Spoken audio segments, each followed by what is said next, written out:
ஆத்ம வணக்கம். நான் உங்கள் ஏஎல்பி ஜோடர் சீனிவாசன் வருஷநாடு. அட்சய லக்னபதி ஜோட முறையில் ஒரு ஜாதக ஆய்வு. இந்த வாய்ப்பளித்த எனது குருநாதர் திரு புதுவுடைமூர்த்தி ஐயா அவர்களுக்கும் அனைத்து ஆசிரியர்களுக்கும் கோடான கோடி நன்றிகள் கூறி இந்த ஜாதக ஆய்வை பார்ப்போம். இந்த ஜாதகம் பார்த்திங்கன்னா ஒரு இளைஞனோட ஜாதகம், ஒரு ஆணோட ஜாதகம். இதை அவங்க தாயார் தான் இந்த ஜாதகத்தை பார்க்குறதுக்காக கொடுத்துருக்காங்க. அவங்களோட கேள்வி என்ன அப்படின்னா, அவங்களோட சொந்தத்தில், அதாவது அத்தை பொண்ணை இந்த பையன் திருமணம் காதலிக்கிறான். 2 பேரும் காதலிக்கிறாங்க. அவங்க காதல் திருமணம் நடக்குமா? ஏன்னா எங்களுக்கு அதில் விருப்பம் இல்லை. எங்களுக்கு ஸ்டேட்டஸ் அவங்க கொஞ்சம் வசதியாக இருக்காங்க. எங்களை நிறைய இடத்துல அவங்க இன்சல்ட் பண்ணியிருக்காங்க. அதனால் இந்த திருமணத்தை நடத்தி வச்சாலும் இது பீஸ்ஃபுல்லாக இருக்குமா? இல்லை இது நான் வேணான்னு சொல்கிறேன், என் பையன் ஒரே தான் இல்லை நான் நிச்சயமாக திருமணம் முடிப்பேன் அப்படின்னு சொல்லி வீம்பு பண்ணுறான் அப்படின்னு சொல்லி அவங்களோட கேள்வி. நம்ம அட்சய லக்னபதி ஜோட முறையில் எங்களுக்கு கற்றுக் கொடுத்த ஆசான் என்ன சொல்லியிருக்காருன்னா, காதல் திருமணம் அப்படின்னாலே பெருசாக ஜாதகத்தை ஆய்வு பண்ணாதீங்க, ஏன்னா அது மனம் பொருத்தம் இருந்தால் போதும் அப்படின்னு சொல்லியிருக்காரு. அப்போது இது நம்ம பொருத்தம் பார்க்கல. அவங்க என்ன சொல்கிறாங்கன்னா, ஜாதகத்தில் அதுக்கான சூழல் இருக்கா அப்படின்னு சொல்லி கேட்குறாங்க. சரி, நம்ம அதை எப்படி ஆய்வு பண்ணோம், அவங்களுக்கு என்ன சொன்னோம், என்ன அறிவுரை சொன்னோம் அப்படின்றத பார்க்கலாம். இந்த ஜாதகரோட ஜென்ம லக்னம் அப்படின்னு பார்த்தீங்கன்னா கன்னி லக்னம். தற்சமயம் போயிட்டு இருக்கக்கூடிய அட்சய லக்னமானது இப்போது அந்த இளைஞனுக்கு பார்த்திங்கன்னா வயது 22 முடிஞ்சு 23 இப்போ தான் ஸ்டார்ட் ஆகிருக்கு. இப்போ தான் ஆரம்பிச்சிருக்கு, ஒரு 10 days ஆகுது. அப்போது இந்த ஆண் இப்போ 23 வயசு. அதனால் நம்ம அட்சய லக்னபதி ஜோட முறையில் 10 வருடத்திற்கு ஒரு முறை லக்னங்கள் மாறும். இந்த லக்னம் இருக்கு இல்லையா, அவங்களோட ஜென்ம லக்னம் 10 வருடத்திற்கு ஒரு முறை லக்னம் மாறும். லக்னம் தான் மாறும், இங்கே இருக்கக்கூடிய கிரகங்கள் அங்கேயே தான் இருக்கும். லக்னம் அப்படின்னு சொல்லக்கூடிய அந்த நம்ம பார்க்கக்கூடிய லக்னமானது மாறும். இது ஜென்ம லக்னம். இப்போ போயிட்டு கூடிய ஏஎல்பி லக்னமானது பார்த்திங்கன்னா விருச்சிக லக்னம். சரிங்களா? லக்னாதிபதி யார் அப்படின்னு பார்த்தீங்கன்னா செவ்வாய். அவர் எங்கே இருக்கார்? ஏஎல்பிக்கு 10ஆம் இடத்துல. இருக்கலாமா? இருக்கக்கூடாது. ஒரு ஜாதகர் ஒரு அழுத்தத்தோடு இருக்கக்கூடிய ஒரு காலம், இந்த 10 வருட காலமே அழுத்தத்தோடு தான் இருந்திருப்பார். இப்போ கேட்டை 4ஆம் பாதம் முடிகிற தருவாயில் இருக்குது.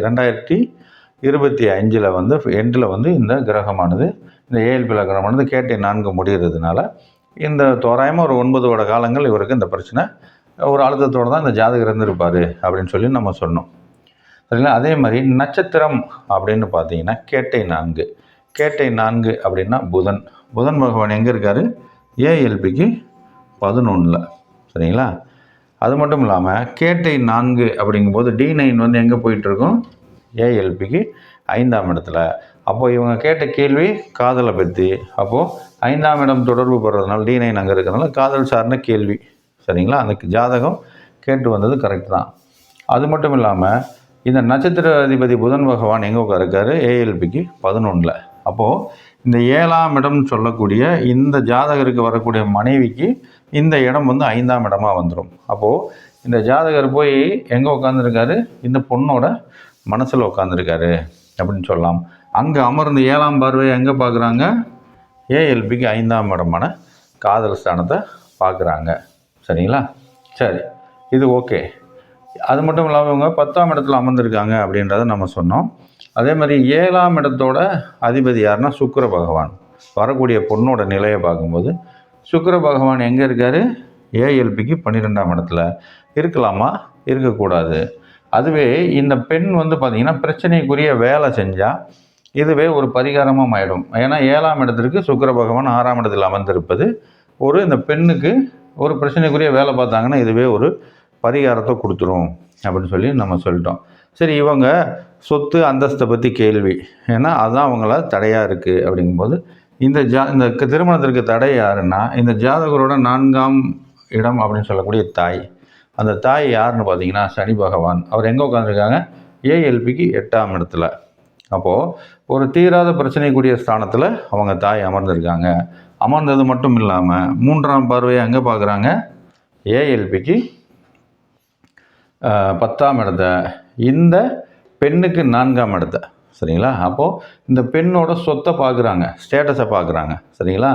அது மட்டும் இல்லாமல் இந்த பெண்ணோட சொத்துன்ற இடம் சூரியனாக இருப்பதனாலையும் இந்த ஜாதகரோட சொத்து அப்படின்றது சனி பகவான் இருக்கிறனாலையும் ரெண்டுமே வந்து இது இருட்டு கிரகம், இது வந்து வெளிச்சத்துக்கான கிரகம் அப்படின்றதுனால அந்த இரண்டுமே வந்து பார்த்திங்கன்னா அது ஒரு முரணாக இருக்கிறதுக்கான காரணம் இதுதான். சரிங்களா? சரி, அதுக்கப்புறம் மட்டும் 10ஆம் பார்வையை எங்கே பார்க்குறாங்க? இந்த ஏஎல்பிக்கு 5ஆம் இடத்த, இந்த காதலுக்கான இடத்த, இந்த ஏஎல்பி லக்னத்திற்கு 8ஆம் இடத்தில் அமர்ந்து சனி பகவான், தாயின்கான அதிபதி சனி பகவான் 10ஆம் பார்வையாக இந்த ஏஎல்பிக்கு 5ஆம் இடத்து இந்த காதலுக்கு தடையை கொடுக்குறாங்களான்னா ஆமாம் அப்படின்னு சொல்லி, ஆமாம் அவர் தான், அவங்க தான் தடை. சரிங்களா? அவங்களே சொல்லிட்டாங்க, நான் தாங்க வேணான்னு சொல்லி முடிவெடுத்திருக்கேன், என் பையன் ஒரே தான் பிடிவாதமாக இருக்கான் அப்படின்னு சொல்லி சொன்னாங்க. அப்புறம் அவங்களுக்கு நம்ம சொன்ன அறிவுரை என்னென்னா, பெருசாக வந்து ஜாதகத்தை ஆய்வு பண்ணாதீங்க, பொறுப்பை பூரா உங்கள் அந்த பையன் தலையிலே கட்டி விட்டுறலாம். எப்போ நீ தேர்ந்தெடுத்த வாழ்க்கை நீ தான் வாழ்ந்துக்கணும், நாளைக்கு வரக்கூடிய மேடு பள்ளங்களோ எதுவாக இருந்தால் நல்லது கெட்டது எதுவாக இருந்தாலும் நீ தான் பொறுப்பு அப்படின்னு சொல்லி அவனுக்கு பொறுப்பை கொடுக்கும்போது இன்னும் கொஞ்சம் நேர்த்தியாக வாழ்வாங்க. ஏன்னா அந்த பொறுப்புகள் அவங்க தலையில் சுமத்தும் போது அவங்க வந்து என்ன செய்வாங்கன்னா, இல்லை நம்ம தான் விரும்பி திருமணம் முடித்தோம் அப்படின்னு சொல்லியிருப்பாங்க. அதனால் நீங்கள் அங்கே திருமணம் முடிச்சு வைங்கன்னு சொல்லிட்டோம். ஏன்னா கேட்டை 4 முடிஞ்ச பிறகு மறுபடியும் ஏஎல்பி லக்னமானது தனுர் ஒரு லக்னம் வரும்போது லக்னாதிபதி யாருன்னா குரு பகவான், அவர் போய் 8ஆம் இடத்துல அமர்ந்திருக்காரு. அது பிரச்சனைக்குரிய இடமானா ஆமாம், இந்த ஜாதகம் 7ஆம் இடத்திற்கு அது 2ஆம் இடம். அப்போது அங்கங்கே சிறு சிறு பிரச்சனைகள் இந்த இந்த பொண்ணை மட்டும் இல்லை, எந்த பொண்ணை திருமணம் முடித்தாலும் இந்த பிரச்சனை உண்டு. சரிங்களா? அது மட்டும் இல்லாமல் மூலம் 1 2 3 4 காலங்கள் இந்த ஜாதகருக்கு கேது பகவான் வந்து நட்சத்திராதிபதி 12ஆம் வந்திருப்பது. வெளியூர் வெளிநாடு நிறுவனங்களில் வேலை செய்ய சொல்லுங்கள்.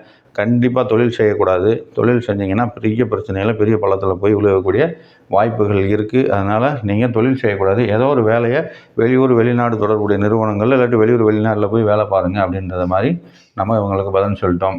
அது மட்டும் இல்லாமல் இந்த 7ஆம் இடத்துக்கான அதிபதி புதன் பகவான் எங்கே மறுபடியும் அந்த 4ஆம் இடத்துல அமர்ந்து அந்த ஏஎல்பிக்கு 10ஆம் இடத்துல தொடர்ந்து ஏதோ ஒரு ப்ரெஷர் இந்த ஜாதகத்துக்கு இருந்துகிட்டே இருக்கும். சரிங்களா? அது எந்த பொண்ணை மட்டும் இல்லை, எந்த பொண்ணை திருமணம் முடித்தாலும் இந்த நிலைகள் இப்படி தான் இருக்கும். நீங்கள் வந்து சகிப்புத்தன்மை இருக்கணும் அப்படின்ற மாதிரி உங்கள் பையனுக்கு சொல்லி அறிவுரை சொல்லி நீங்கள் திருமணம் முடிச்சு வைங்க. நிச்சயமாக வந்து ஒரு சகிச்சு தான் வாழணும். ஏன்னா அவங்களோட கிரக நிலை அப்படி தான் இருக்குது. இவர் தான் சகிச்சு போய்க்கணும். ஏன்னா இவர் தான் ஜாதகக்காரர். அதனால் இவருக்கு நீங்கள் சொல்லி புரிய வச்சுருங்க அப்படின்ற மாதிரி நம்ம சொல்லிட்டோம். அவங்களும் சரிங்க அப்படின்னு சொல்லியிருக்காங்க. எங்கிட்டையும் பேச சொல்லுங்கள் அப்படின்னு சொல்லியிருக்கோம். சரிங்களா? பேச சொன்னாங்கன்னா நம்மளும் சில அறிவுரைகள் கூற முடியும். இது மாதிரி எளிமையாக துல்லியமான ஜாதக ஆய்வு முறை அட்சய லக்னபதி ஜோட முறையில் தான் வந்து கணிக்க முடியும். இது வந்து இப்போ புதுசாக வந்து என்ன பண்ணியிருக்காங்கன்னா, நேரடி வகுப்பும் வந்து அறிமுகப்படுத்தியிருக்காங்க சென்னையில். நீங்கள் விருப்பம் இருக்கிறவங்க வந்து எங்களை தொடர்பு கொள்ளுங்கள். நேரடி வகுப்பு கலந்துக்கணும் விருப்பம் இருக்கவங்களும் தொடர்பு கொள்ளுங்கள். இல்லை ஆன்லைன் மூலம் வந்து நாங்கள் ஜூம் மீட்டிங்கில் அட்டன் பண்ணுறோம். காலைல 4:30 to 6:30 வகுப்பாக நாங்கள் அட்டன் பண்ணுறோம். விருப்பம் இருக்கிறவங்களும் எங்களோட எண்ணுக்கு தொடர்பு கொள்ளுங்கள். அலுவலக எண்ணுக்கும் தொடர்பு கொள்ளுங்கள். இன்னொரு ஜாதக ஆய்வில் இன்னும் எளிமையாக துல்லியமாக ஒரு வித்தியாசமான ஒரு ஜாதக ஆய்வு பண்ணலாம். நன்றி, வணக்கம்.